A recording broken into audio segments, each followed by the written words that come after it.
Hi there. So it's the second last day of your reset, and this is your bonus email and video because it really wouldn't be fair to finish the program without letting you know all about the autoimmune protocol.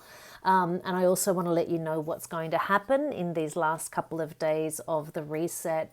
In case you found this video on YouTube and you don't know what the reset is, you can click the link in the video notes below and that will take you to the page on my website which explains everything about this program. It's a 31-day detox and reset that takes you right into the nuts and bolts of the Paleo diet and the ancestral health model, the primal health model.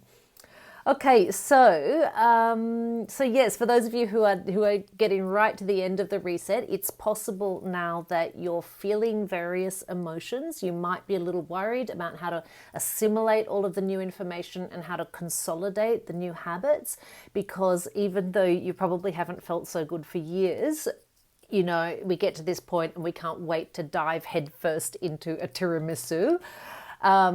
So you might also be wondering if there's anything else that you can do because you're still suffering from chronic inflammation. So yeah, in these last few emails, we'll look towards the future and we'll address these issues. So today I'm going to give you an overview of the autoimmune protocol. Tomorrow I'll give you tips on how to make the paleo diet and lifestyle a part of your life without any sense of renunciation or deprivation. And the day after tomorrow, which will be on Thursday, there's a special email which is conclude and celebrate, okay? And don't miss the last email because I will have something special for you.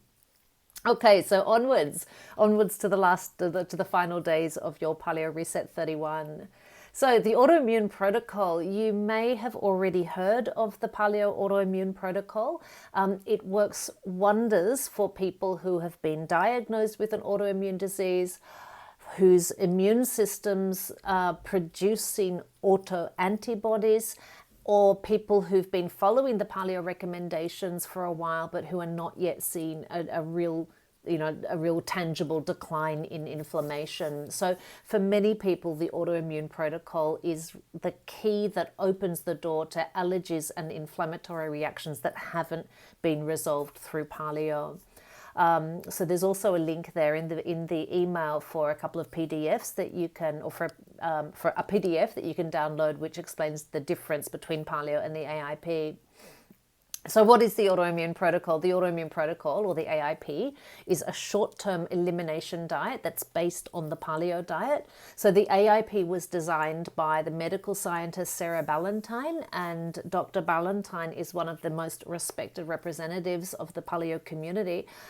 She's affectionately known as the Paleo Mum for her award-winning blog of the same name. There's a link there that you can jump across to see. And the objectives of the protocol are twofold, right? The objectives of the protocol are to reduce the burden of an overproductive and confused immune system, and two, to identify, wherever possible, exactly what's triggering the inflammatory reactions.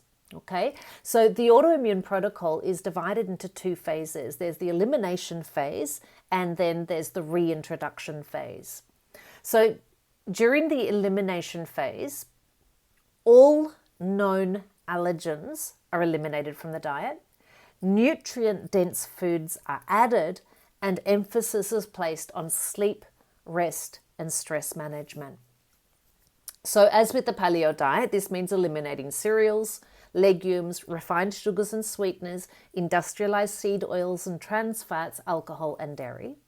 And in addition, the following are eliminated: clarified butter or ghee, seeds and spices that are derived from seeds, nuts, eggs, nightshades, so that's the Solanaceae family, which includes potatoes and tomatoes, aubergines, pepperoni, pepper, caffeine, and fructose is limited to 10 to 20 grams a day.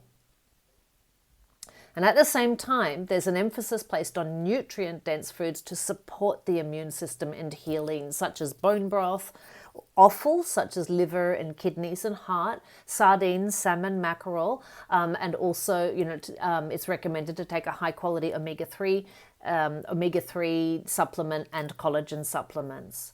And then there's the lifestyle factors for those whose immune systems are confused and out of control. It's like living with a continuous flu. And so much care has to be taken to give the body brain everything it needs to rest, recover, and heal. So the AIP really does underline the importance of rest, sleep, and stress management. So yeah, to get a really clear overview of that, click on the link in the email, and that will take you to a PDF that you can download that explains really clearly the difference between Paleo and the AIP. And how long should you do the AIP? Look, it's recommended to do the elimination phase for a period of 1 to 3 months, and then begin to gradually reintroduce food and observe the reactions, right? And to be really honest and clear about the reactions. Look, it's a challenging program, but those who have seen improvement will tell you nothing tastes as good as being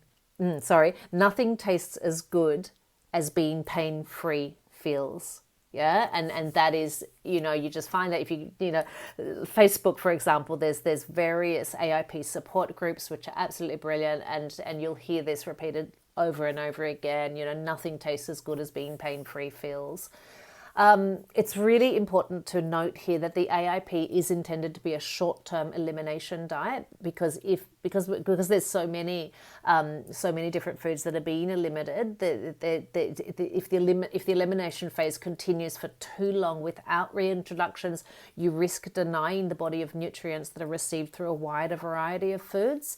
And so it is important to, after symptoms have reduced, it's important to begin the reintroduction phase. And so after the elimination period begins the exploration, and it is, a real exploration as to which foods can be reintroduced and which need to be avoided in the long term to reduce or eliminate the symptoms of the autoimmune disease, right? The symptoms of the flare. So for example, it might be possible to reintroduce dark chocolate and eggs, but nightshades, eggplants, pepperoni, they may continue to incite problems. So it is just sort of a case of continuing to explore. The great thing about the program is that the AIP has been proven scientifically to have positive results with patients who suffer from inflammatory bowel diseases, including Crohn's disease and ulcerative colitis. So there's a link there to the scientific double-blind tests that have been done, and hundreds of thousands of others with autoimmune disease testify to the efficacy of the protocol for reversing their disease. It's important to note here that the AIP is not a cure for autoimmune disease, but it can dramatically reduce the symptoms, and it offers patients the opportunity to reverse and manage their disease. In many cases, pharmaceuticals are reduced to a minimum. There's a huge online support community, and several recipe books have been published to help people with the AIP, the AIP menu. And the essence of it is that the AIP deactivates all food-based stimuli that may cause the immune system to flare. So if you're suffering from an autoimmune disease, or if you have an immune system which is producing autoantibodies, or if you're just not seeing the reduction in inflammation that you're hoping for, then yeah, it's really recommended to get on board with the autoimmune protocol. Do it for a month or two and just see what happens, because as I've written in this email here, it can be the key that opens the door and resolves your issues, and it's worth it. Nothing tastes as good as being pain-free feels. Okay, and that's it for today. I will see you tomorrow. Bye.